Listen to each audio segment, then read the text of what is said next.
Avoir aujourd'hui 110 000 établissements de coiffure pour 180 000 actifs, je trouve ça très inquiétant. Très inquiétant pour la formation, très inquiétant pour la transmission d'entreprise, très inquiétant tout simplement parce qu'il y a une évaporation des collaborateurs vers l'entrepreneuriat. Alors, qu'ils entreprennent, c'est très bien, mais qu'ils entreprennent dans un régime microsocial où on voit bien que la pérennité des revenus, la pérennité de leur entreprise est très fragile, je suis très inquiet. Et je suis très inquiet parce qu'il y a une multitude de micro-entreprises qui est en train de se créer sur le territoire, qui aujourd'hui fragilisent le marché de l'entrepreneuriat de la coiffure dans son ensemble, et qu'aujourd'hui, le marché s'écroule puisque nous sommes à moins de 6 milliards de chiffre d'affaires pour la coiffure, et ça, je trouve ça très inquiétant.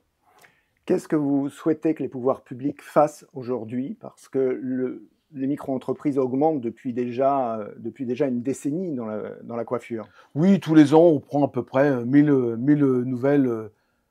nouvelles entreprises en régime microsocial. Donc, c'est pas une nouveauté. Alors, j'ai un vœu pieux, mais de toute façon, j'ai envie de dire, on ne nous écoute pas. Depuis 2008, nous revendiquons le fait qu'il faille faire en sorte que ces nouvelles entreprises soient sur un marché plutôt tremplin.